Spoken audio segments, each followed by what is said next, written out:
नमस्कार मित्रों, जुलाई 2026 मासिक राशिफल कार्यक्रम के इस पार्ट 2 वीडियो में आप सबका स्वागत है। आज इस वीडियो में मैं आपको कर्क राशि, सिंह राशि एवं कन्या राशि के लिए आने वाला जुलाई का महीना कैसा रहेगा उसकी संपूर्ण विस्तार से जानकारी दूंगा। शुरुआत की जो 3 राशियां थी, मेष, वृषभ एवं मिथुन, उसकी जानकारी मैंने पार्ट 1 में दे दी है। अगर आपकी उनमें से कोई एक राशि है और आपने अभी तक अपना जुलाई मासिक राशिफल नहीं देखा है तो मेरे वीडियो सेक्शन में जाकर आप वो वीडियो देख सकते हैं। मित्रों, सबसे पहले आपको ग्रहों की स्थिति समझा देते हैं। 4 जुलाई को शुक्र जो है वो सिंह राशि में प्रवेश करेंगे, जहां पर केतु विराजमान है, तो केतु के साथ उनकी युति होगी और पूरे महीने शुक्र यहीं पर रहने वाले हैं सिंह राशि में। वहीं वृषभ राशि में जो मंगल है उनकी दृष्टि भी पूरे महीने पड़ती रहेगी, क्योंकि मंगल पूरे महीने वृषभ राशि में रहेंगे तो उनकी चौथी दृष्टि शुक्र और केतु पर पड़ेगी। केतु पर तो पड़ी रही, 4 जुलाई से शुक्र भी मंगल के प्रभाव में आ जाएंगे। वहीं शनि जो हैं वो मीन राशि में गोचर कर रहे हैं और उनकी तीसरी दृष्टि मंगल के ऊपर पूरे महीने पड़ती रहेगी। और 27 जुलाई को जो शनिदेव हैं वो अगले 138 दिनों के लिए वक्री हो जाएंगे मीन राशि में। देवगुरु बृहस्पति की बात करें, वो पूरे महीने कर्क राशि में तो रहेंगे अपनी उच्च राशि में लेकिन 15 जुलाई को वो अस्त हो जाएंगे, क्योंकि 16 जुलाई को कर्क राशि में सूर्य देव आ जाएंगे, तो उनके प्रभाव से देवगुरु बृहस्पति अस्त हो जाएंगे और 12 अगस्त 2026 तक वो अस्त अवस्था में रहेंगे। वहीं बात करें राहु की, तो वो कुंभ राशि में, केतु सिंह राशि में। बुध जो है वो 7 जुलाई को उल्टा चलते हुए, वक्री चलते हुए कर्क राशि से निकलेंगे और मिथुन राशि में प्रवेश करेंगे। 24 जुलाई को मार्गी हो जाएंगे और फिर उसके बाद वो इसी में रहने वाले हैं। मतलब 7 जुलाई को वो जब प्रवेश करेंगे वक्री चलते हुए अपनी स्वयं की राशि मिथुन में, तो पूरे महीने वो मिथुन राशि में रहेंगे और 24 जुलाई को इसी में वो मार्गी हो जाएंगे।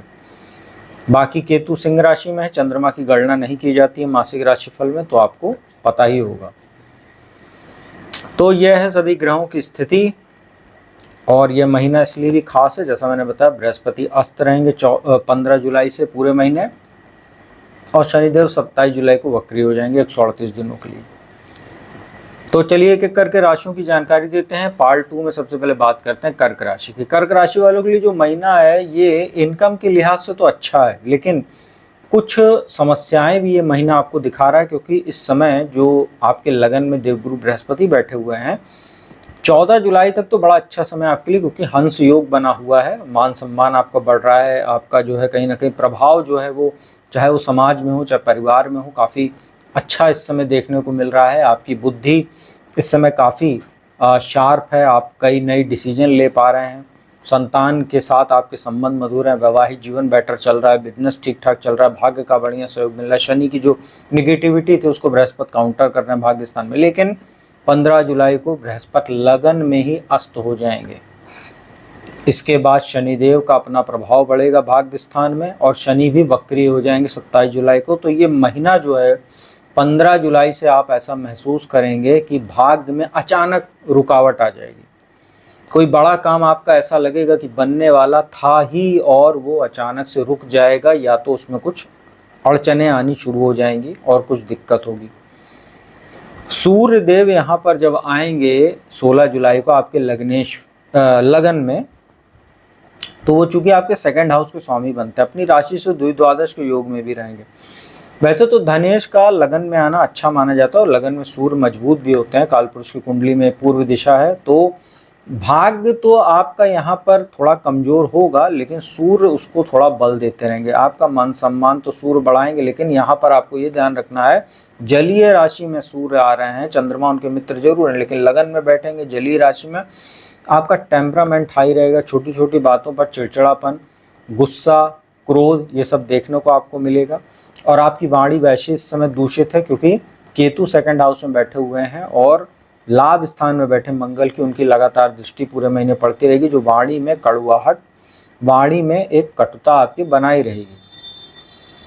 लगन में सूर्य बैठे हैं तो आपको बीपी की प्रॉब्लम हो सकती है, हाई बीपी की, या आपको सिरदर्द, माइग्रेन जैसी समस्या हो सकती है, आंखों में, हड्डियों में दर्द जैसी भी दिक्कतें आपको देखने को मिल सकती है। और जिम्मेदारियां कुछ इस महीने आपकी बढ़ जाएंगी जब सूर्य लगन में आएंगे, और काफ़ी जैसे भारी भारी सा महसूस इस महीने आप करने वाले हैं, क्योंकि एक तो बृहस्पति जैसा ग्रह लगन में बैठा हुआ है, वहीं सूर्य भी आ जाएंगे, तो बड़ी जिम्मेदारियां इस महीने आपको आपके ऊपर रहेंगी, घर को लेके, फैमिली को लेके, और जो भी काम काज आपका है।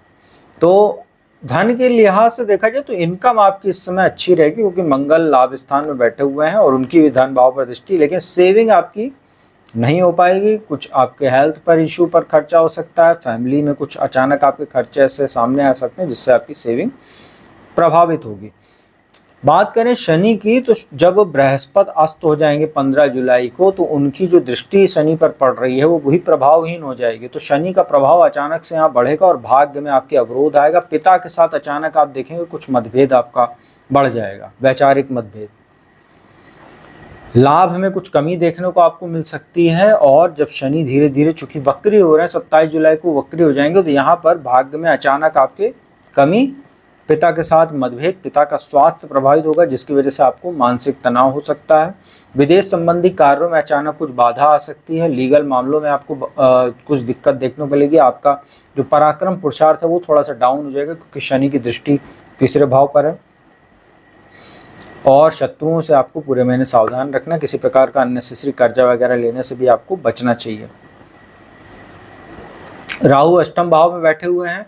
अभी वो 30 जून को ही धनिष्ठा नक्षत्र, जो मंगल के नक्षत्र है, उसमें वो चले जाएंगे। अष्टम भाव में राहु हैं।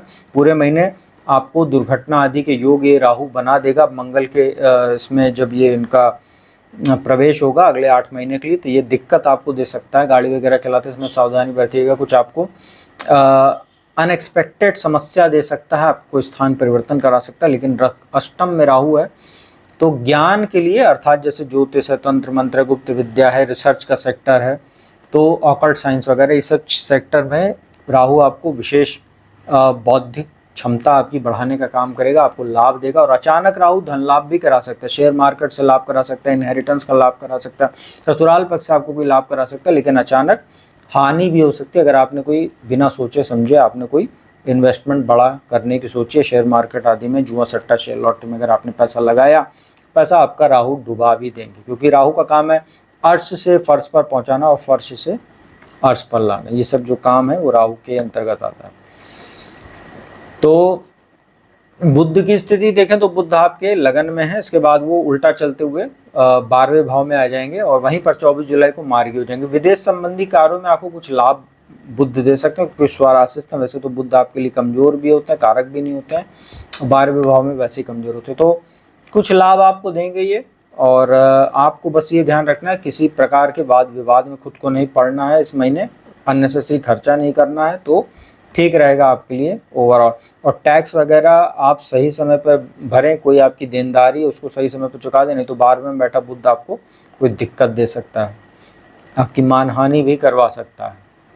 शुक्र की बात करें, चतुर्थेश लाभ है शुक्र। शुक्र 4 जुलाई को ही आपके सेकंड हाउस में आ जाएंगे। शुक्र भी आपको धन लाभ कराएंगे, लेकिन केतु साथ में बैठे हुए हैं। और एक चीज और ध्यान रखिएगा, शुक्र अब यहाँ से नीचा रोई है, क्योंकि इनकी जो अगली चाल रहेगी अगले महीने अगस्त के फर्स्ट वीक में इनका गोचर होगा, जब कन्या राशि में, उनकी नीच राशि होती है, तो अब वो नीचा रोही, अब शुक्र कमजोर भी हो रहे हैं, तो आपका जो धन के प्रति, जो सेविंग के प्रति जो मैनेजमेंट रहेगा वो भी कहीं ना कहीं कुछ गड़बड़ हो सकता है। तो शुक्र का यहाँ पर सेकंड हाउस में बैठना आपको धन लाभ तो कराएगा, लेकिन सेविंग आप नहीं कर पाएंगे।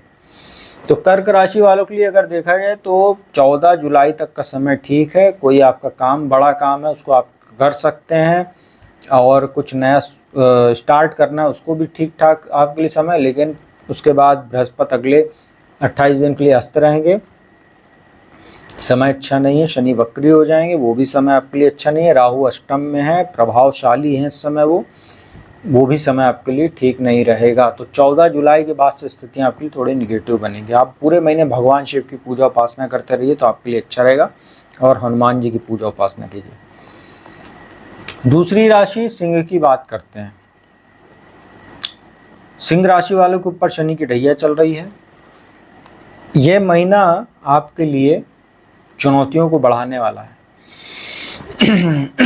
शनि वक्री होंगे 27 जुलाई को, और 15 जुलाई से बृहस्पति का प्रभाव भी काफ़ी हद तक शनि पर कम हो जाएगा, जब बृहस्पति 12वें भाव में आपके अस्त हो जाएंगे।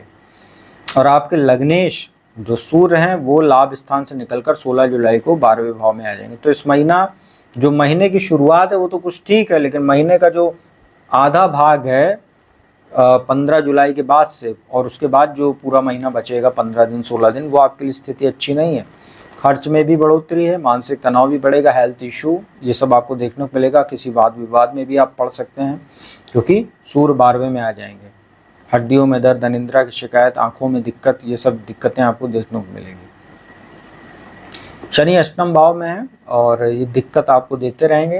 हेल्थ इशू भी होगा आपको, और वैवाहिक जीवन में भी दिक्कत देंगे, और परिवार में भी कुछ अलगाव जैसी स्थिति, मनमुटाव जैसी स्थिति बनाए रहेंगे। बुध की बात करें, बुध आपको जरूर धन लाभ कराएंगे। 7 जुलाई के बाद से स्थिति आपके लिए थोड़ी सी अच्छी होगी। बुध धन लाभ आपको कराते रहेंगे, ये अच्छी बात है आपके लिए। शुक्र आपकी ही राशि में आ रहे हैं और केतु के साथ युति करेंगे, और सप्तम में राहु हैं। तो आपको ये ध्यान रखना है, अपने चरित्र को बहुत मजबूत रखना है 4 जुलाई के बाद से। हालांकि शुक्र लगन में है तो आपका ड्रेसिंग सेंस कमाल करेगा, आपकी पर्सनालिटी में एक निखार आएगा। आप ब्यूटी प्रोडक्ट्स या जो लेविश लाइफ स्टाइल है उसकी ओर आप थोड़ा खर्चा करेंगे, ब्रांडेड आइटम्स वगैरह खरीदेंगे, कपड़े, शूज़, वॉचेस, ये सब चीज़ें जो होती हैं, ऑर्नामेंट्स वगैरह, परफ्यूम वगैरह। लेकिन अननेसेसरी खर्चा आपका बढ़ने से आपकी सेविंग प्रभावित होगी। और कार्यस्थल पर विशेष सतर्क रहिएगा, नहीं तो आपके खिलाफ कोई फेक एलिगेशन भी, क्योंकि शुक्र केतु है, राहु के साथ दृष्टि संबंध है। वैवाहिक जीवन में भी समस्या आपको देखने को मिलेगी, कुछ बेफिजूल के डाउट्स हो सकते हैं पति पत्नी के बीच में, जिससे वैचारिक मतभेद बढ़ेगा, रिश्तों में थोड़ी दूरी भी आ सकती है। तो शुक्र का गोचर आपके लिए कुछ मामलों में तो अच्छा है, लेकिन अच्छा ओवरऑल अच्छा नहीं है। चरित्र को बहुत मजबूत रखेगा, नहीं तो चरित्र ही कमजोर करेगा शुक्र और राहु का दृष्टि संबंध। बाकी यहाँ मंगल की बात करें तो दशम भाव में है मंगल, और दशम भाव में मंगल दिग्बली होते हैं। तो जो लोग प्रशासनिक सेवा की जो छात्र तैयारी कर रहे हैं उनके लिए बढ़िया है। सेना पुलिस भर्ती की अगर परीक्षा इस दौरान होती है इस पूरे महीने में, तो आपको फ़ायदा मिल सकता है। बस ये ध्यान रखिएगा, शनि की मंगल पर लगातार दृष्टि है, तो कार्यस्थल पर थोड़ा सतर्क रहिएगा, नहीं तो गुस्सा, क्रोध, चिड़चिड़ेपन से आप अपने कलीग, अपने बॉस, उच्चाधिकारियों से संबंध खराब कर लेंगे, इसका ध्यान रखिएगा। तो सिंह राशि वालों के लिए देखें तो 14 जुलाई के बाद से स्थितियां ज़्यादा गड़बड़ होती हुई दिख रही हैं, तो इसका आपको ध्यान रखना। पूरे महीने सूर्य को जल अर्पित कीजिए, और यहाँ पर आप अपने चरित्र को बहुत मजबूत रखिएगा, क्योंकि शुक्र जैसे ही आएंगे 4 जुलाई को तो स्थितियाँ थोड़ी सी डावाडोल देखने को मिलेगी। इस वीडियो की अंतिम राशि कन्या की बात करते हैं। कन्या राशि वालों के लिए ये महीना अच्छा नहीं कह सकते।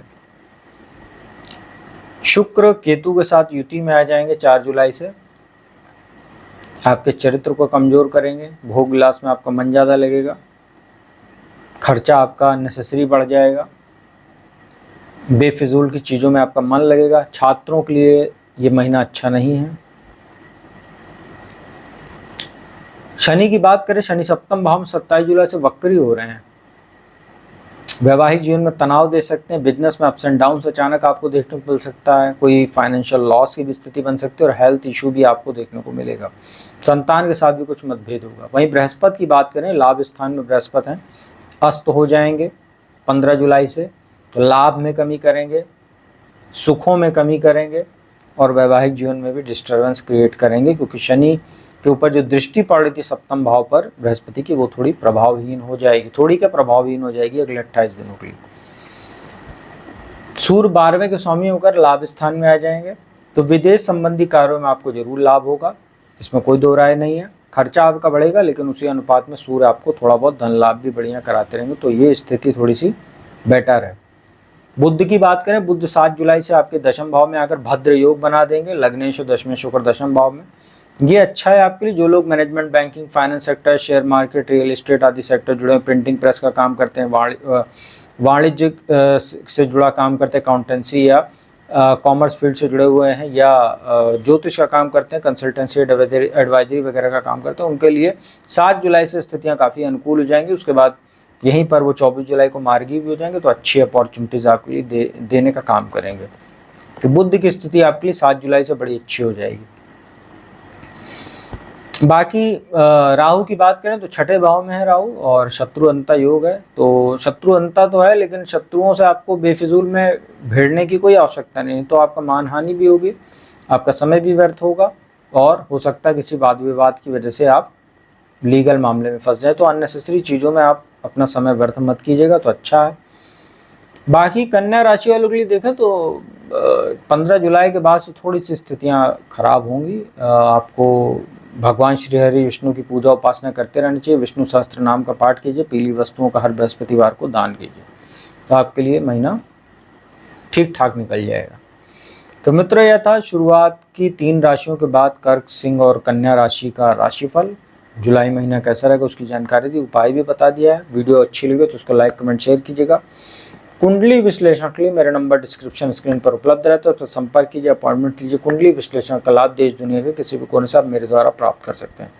तो अब मैं अपने वाणी को ही विराम देता हूँ। अगली वीडियो में आपको किसी नए विषय के साथ, माफ़ कीजिएगा, इसी का 3rd पार्ट लेकर हाजिर होऊंगा। इसमें तुला, वृश्चिक, धनु राशि की जानकारी होगी। तो अब मैं अपने वाणी को विराम देता हूँ। ओम नमः शिवाय।